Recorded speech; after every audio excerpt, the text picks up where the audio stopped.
অন্যদিনের ন্যায় আজকেও সূর্যপুত্র কর্ণ যখন গঙ্গা তীরে তর্পণ শেষে দান পর্ব সমাপ্ত করে তার পিতার উদ্দেশ্যে প্রণাম জানাতে গঙ্গা অভিমুখে দৃষ্টিপাত করল, তখন সে দেখল তার পিতার সূর্য তখনও উদিত হয়নি। মেঘের আড়ালে তখনও তার দীপ্তি ঢাকা। এরূপ মেঘের আড়ালে নিজেকে আড়াল করবার কারণ সূর্যপুত্র কর্ণ জানে। সে জানে তার পিতা কেন আজ তার সম্মুখে আসবে না। কুরুক্ষেত্র যুদ্ধ আরম্ভ হবার পর থেকে প্রতিদিন ভোরে কর্ণ এই গঙ্গা তীরে এসে তার পিতাকে প্রণাম করে তারপরে যুদ্ধক্ষেত্রে অবতীর্ণ হয়েছে। তার পিতা তাকে জয়ী হবার আশীর্বাদ করেছেন, কিন্তু আজ ব্যতিক্রম। আজ কর্ণ জানে সে কুরুক্ষেত্রে তার চির প্রতিদ্বন্দ্বী তৃতীয় পাণ্ডব অর্জুনের সাথে যুদ্ধে অবতীর্ণ হবে।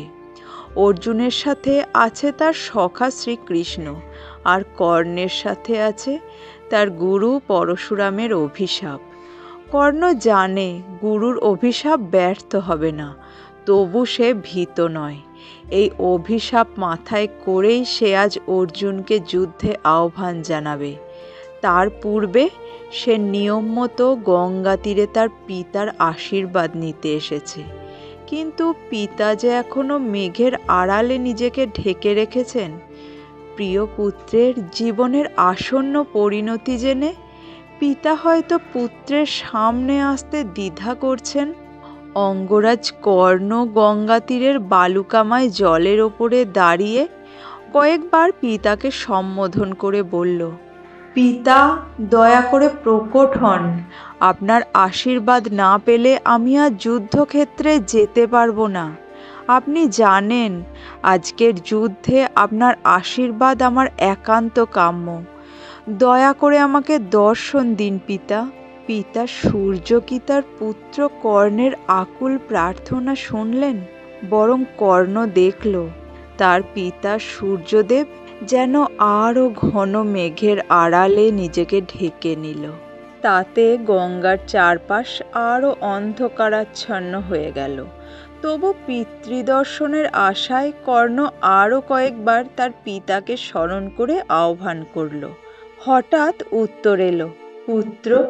চকিতে কর্ণ পাশ ফিরে দেখল এক নারী, যে তাকে পুত্র বলে সম্বোধন করল।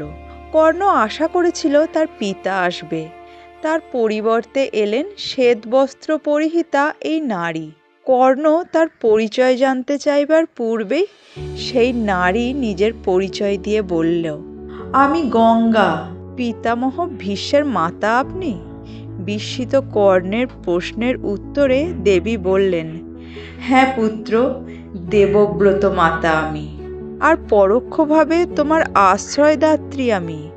তাই আজ তোমার পিতার অনুরোধে তোমাকে কিছু বলতে এসেছি পুত্র কর্ণ।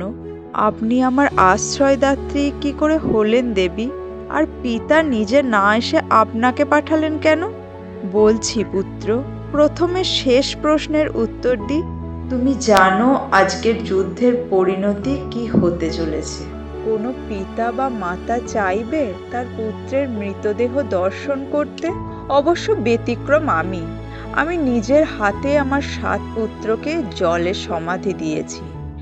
আমারই বহমান জলে তাদের মৃতদেহের সৎকার হয়েছে, কিন্তু তার কারণ ভিন্ন। আমি অভিশাপপ্রাপ্ত অষ্টবসুদের মুক্তির কারণ হয়েছিলাম মাত্র, তাই সব ছিল পূর্ব নির্দিষ্ট। দেবব্রত ব্যতীত তাকে কুরুবংশের রক্ষার্থে জীবিত থাকতেই হতো। কিন্তু তুমি দেবব্রত নও পুত্র কর্ণ। তোমার পিতা আজকের যুদ্ধে তোমার ভবিষ্যৎ অনুমান করে তাই আসতে পারেননি তোমার সামনে। সূর্যদেব জানেন আজকে তিনি তোমাকে জয়ী হবার আশীর্বাদ দিতে পারবেন না। তবে তুমি চাইলে আজ অর্জুনের সম্মুখীন না হতে পারো পুত্র। গঙ্গার কথায় ঈষৎ হেসে কর্ণ তাকে প্রণামপূর্বক বলল, মাতা, আজ না হয় আপনার কথা মতো আমি অর্জুনের সাথে যুদ্ধ করলাম না, কিন্তু কতদিন আমি নিজেকে এইভাবে বিরত রাখবো? যাতে আমার মৃত্যু না হয় তাই অর্জুনের তীরের সামনে দাঁড়াবো না, কাপুরুষের মতো পালিয়ে বেড়াবো কেবলমাত্র নিজের প্রাণ রক্ষা করার জন্য? তা হয় না মাতা। আমার বীর চিত্ত এতে আহত হবে, আর যা অবসম্ভাবী তা ঘটবেই। আপনার পুত্রও সেই কারণে কণ্টক শয্যায় আজ শায়িত। আপনি বা আমার পিতা বা আর কেউ চাইলেও কিছু করতে পারবেন না। জানি পুত্র কর্ণ, মাতা হয়ে পুত্রের যন্ত্রণাময় কণ্টক শয্যা দেখে যে কতখানি কষ্টকর তা প্রতিক্ষণ অনুভব করি আমি পুত্র। জানি ভবিতব্য আমরা কেউ বদলাতে পারবো না। অতীতে যেমন তোমার ভবিতব্য জেনেও আমি তোমার জন্য কিছুই করতে পারিনি, এখানেই তোমার প্রথম প্রশ্নের উত্তর দেব পুত্র কর্ণ। আমি তোমার আশ্রয়দাত্রী কি করে হলাম এই প্রশ্ন করেছিলে তুমি। পুত্র, তোমার জন্মবৃত্তান্ত তুমি জানো নিশ্চয়ই। গঙ্গার প্রশ্নে কর্ণ গঙ্গাকে জানালো, জানি মাতা। কুরুক্ষেত্র যুদ্ধের পূর্বে আমার জন্মদাত্রী একদিন এখানে এসে আমার নিকট আমার জন্মবৃত্তান্ত ব্যক্ত করে আমাকে আমার 5 ভ্রাতাদের পক্ষে যুদ্ধ করার অনুরোধ করেছিলেন। জানি পুত্র, সেদিন তোমার জন্মদাত্রী কুন্তির সাথে তোমার সেই সাক্ষাতের নীরব সাক্ষী ছিলাম আমি। সেদিন তুমি অসম্মতি জানিয়েছিলে, আর তুমি জানো আজ তুমি তোমার ভ্রাতার বিরুদ্ধে অস্ত্র ধারণ করতে চলেছ। আমি আর একদিনও নীরব সাক্ষী ছিলাম, যেদিন তোমার মাতা কুন্তি তোমাকে ত্যাগ করে তার কুমারী বয়সের পুত্র সন্তানকে আমার জলে ভাসিয়ে দিয়েছিল। তুমি এক কাষ্ঠ পেটিকায় বন্দী হয়ে ভেসে চলেছিলে এক অজানা পথে। আমি জানতাম সেই পথ তোমাকে এমন দিকে নিয়ে যাবে যেখানে এসে তোমার আবার সাক্ষাৎ হবে তোমার মাতা ও পঞ্চপাণ্ডব ভ্রাতাদের সাথে। একবার মনে হলো তোমার ভবিষ্যৎ যা ক্লেশযুক্ত আর দুর্ভাগ্যজনিত হতে চলেছে তার থেকে তোমায় মুক্ত করে দিই, যেমন করে আমি আমার 7 সন্তানকে মুক্ত করেছিলাম আমার জলের স্রোতে ভাসিয়ে। তোমার পক্ষে সেটা অনেক সহজ হতো পুত্র। তোমার মাতা এমনিতেই তোমাকে ত্যাগ করেছিল। আমার জলপ্রবাহ যদি সেদিন তোমায় ভাসিয়ে দিয়ে তোমার জীবনের আসন্ন ভবিষ্যৎ কষ্ট থেকে তোমায় মুক্ত করে দিত, তাহলে তোমার পক্ষে সেটা শ্রেয় হতো। কিন্তু আমি তা পারলাম না করতে। কেন জানো? কেন মাতা? তোমার পিতা সূর্যদেবের জন্যে। তিনি আমাকে সেদিন অনুরোধ করলেন আমি যাতে তোমায় সর্বতোভাবে রক্ষা করি। সেদিন তার অনুরোধে আমি তোমায় আমার কোলে আশ্রয় দিই, আর তোমার প্রাণ রক্ষা করার দায়িত্ব নিয়ে তোমাকে তোমার পালিত পিতা অধিরথের নিকট প্রেরণ করি।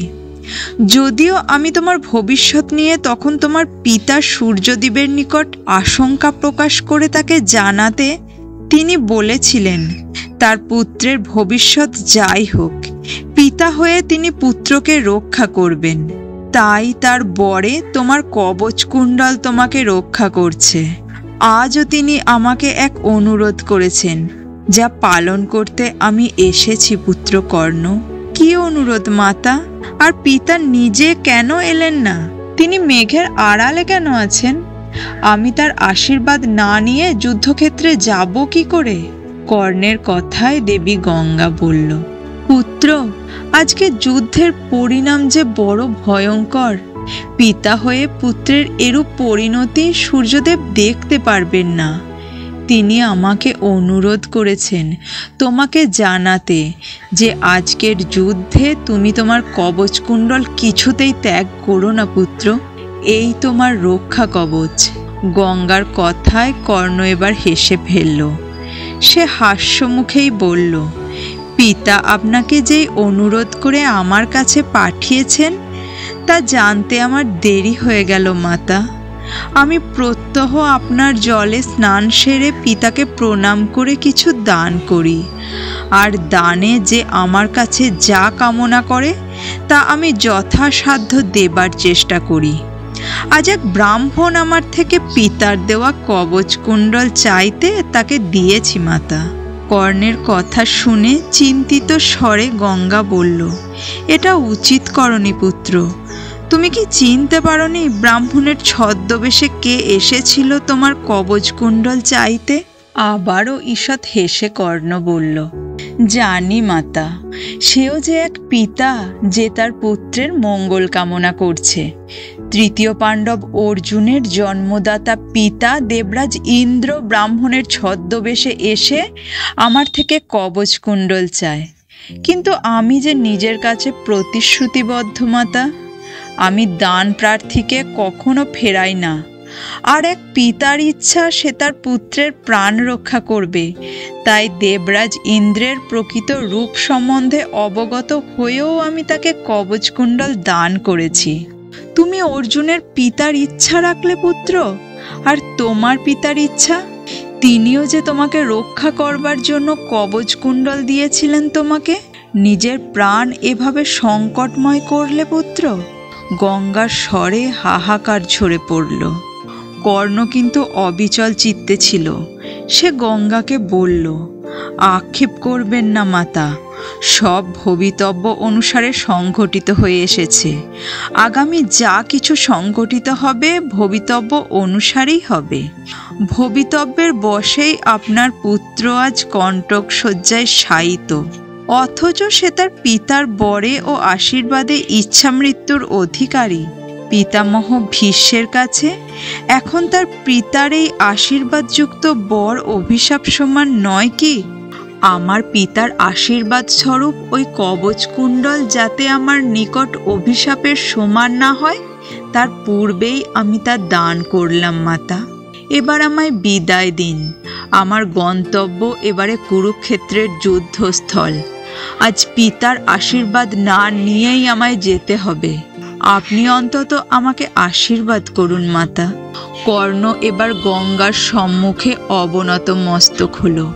গঙ্গা তার মস্তক স্পর্শ করে অশ্রুবেদনাযুক্ত কণ্ঠে বলল, তোমার পিতার মতো যুদ্ধে জয়ী হবার আশীর্বাদ তোমাকে দিতে পারবো না পুত্র, তার কারণ তুমিও জানো।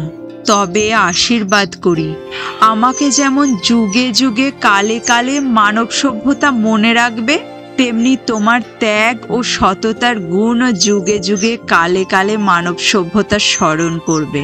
কর্ণ আবার ঈষৎ হেসে তার মস্তক তুলতে গঙ্গা দেখল তার চোখের কণায় এক বিন্দু অশ্রুজল। কর্ণ ভরাট কণ্ঠে বলল, আজ নিজ মাতার নিকট এরূপ আশীর্বাদ পেলে আমি নিজের জীবনকে সার্থক মনে করতাম। তবে আপনি আমার আশ্রয়দাত্রী, আর আশ্রয়দাত্রীও মাতা সমান। আপনার পুত্রের সাথে আমার সম্পর্ক সাবলীল ছিল না, তবে আমি তাকে সম্মান ও শ্রদ্ধা করি।